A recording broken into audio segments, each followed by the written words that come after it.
আমাৰ ধৰ্মীয় সংখ্যালঘুসকল বৰ্তমান যি লঞ্চিত বঞ্চিত হৈ আছে গোটেই অসমত মিয়া বুলি যি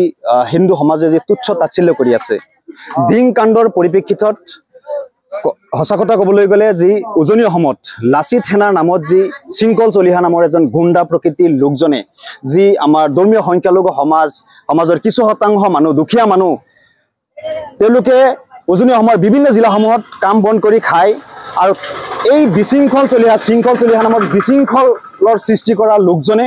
আমাৰ উজনি অসমৰ এই দুখীয়া নিচলা মানুহবিলাক যিসকলে কাম কৰি খায় তাৰ পৰা খেদি পঠিয়াইছে শৃংখল চলিহাক আমি হকিয়াই দিছো অনতি পলমে আমাৰ যি ধৰ্মীয় সংখ্যালঘু লোকসকলে তাত কাম বন কৰি খাই আছে তেওঁলোকক কোনো অত্যাচাৰ বন্ধ কৰাৰ কাৰণে আমি হকিয়াই দিছো কাৰণ আজিৰ পৰা আমি অনিৰ্দিষ্ট কাললৈ আমাৰ নগাঁও জিলাৰ যি মীন পালক সন্থা আছে আমাৰ নগাঁও জিলাৰ সম্পদ আমাৰ ধৰ্মীয় সংখ্যালঘুৰ হাতত বিহাল মীন যি মাছৰ ব্যৱসায় আমাৰ ধৰ্মীয় সংখ্যালঘুৰ হাতত আছে যি মাছৰ ৰপ্তানি কিন্তু উজনি অসমত এই ধৰ্মীয় সংখ্যালঘু লোকসকলে কৰে আৰু তাৰ পৰিপ্ৰেক্ষিতত কিন্তু উজনি অসমৰ লোকসকলে এই কম দামত মাছ খাবলৈ পায় গতিকে আমি আজি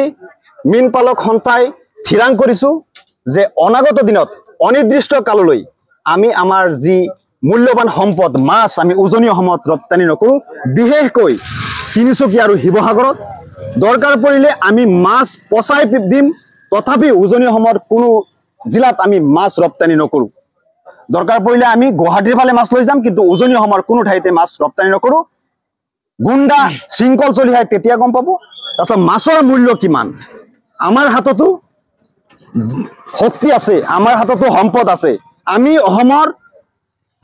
নিচলা নহয় আমি অসমত কৰবাত পৰা উৰি আহি আমি ইয়াত থিতাপি লোৱা নাই কথাই কম ডিং যি দহনকাণ্ড হৈছে আমি ইয়াকো গৰিহণা দিছো কিন্তু ইয়াৰ পৰিপ্ৰেক্ষিতত যি উজনি অসমত মুছলমান মানুহক অত্যাচাৰ কৰি আছে কিন্তু তাৰ পৰিপ্ৰেক্ষিতত আমি এটা ডাঙৰ সিদ্ধান্ত লৈছো নগাঁও জিলাৰ মাছ আমি উৎপাদন কৰো এই মাছবিলাক লাগিলে আমি গুৱাহাটী পিনে ৰপ্তানি কৰিম কিন্তু উজনি অসমত অনিৰ্দিষ্ট কালৰ কাৰণে আমি ৰপ্তানি বন্ধ কৰি দিছো গতিকে সিহঁতে গম পাক যে মাছৰ কিমান মূল্য বৰ্তমান আমি মাছ ৰপ্তানি কৰাৰ কাৰণে সিহঁতে যিটো মাছ 1 টকাত আজি খাব পাৰিছে আমি যেতিয়া মাছ ৰপ্তানি নকৰিম তেতিয়া এই মাছ সিহঁতে 500 টকাত কেনেকৈ খায় আমি সেইবিলাক চাই থাকি যদি কোনোবাই মাছ ৰপ্তানি কৰে কেতিয়া আমাৰ সন্থাৰ ফালৰ পৰা সিহঁতৰ ওপৰত বিহিত ব্যৱস্থা ল'বলৈ আমি বাধ্য হ'ম গতিকে আমি আমাৰ সন্থাই হকিয়াই দিছো আপোনালোকে অনিৰ্দিষ্ট কাৰণে আপোনালোকে উজনি অসমত মাছ ৰপ্তানি নকৰিব গাঁওখনৰ নাম হৈছে হিঙ্গিয়া পথাৰ নগাঁও জিলাৰ অধীনৰ হিঙ্গিয়া পথাৰ গাঁও লগতে গদাইমাৰী আমি বিশেষকৈ গদাইমাৰী হিঙ্গিয়া পথাৰ কাছুৰী এইবিলাকতে সবতকৈ বেছি আমি মাছ উৎপাদন কৰোঁ জুৰিয়া গদাইমাৰী আৰু ইয়াৰ পৰা বিশেষকৈ মাছবিলাক আমাৰ উজনি অসমত ৰপ্তানি কৰা হৈছিল বিগত দিনত আৰু আজিৰ পৰা আমি সিদ্ধান্ত গ্ৰহণ কৰিছো যে কোনো এটা ধৰিকণাও আমি উজনি অসমত ৰপ্তানি নকৰো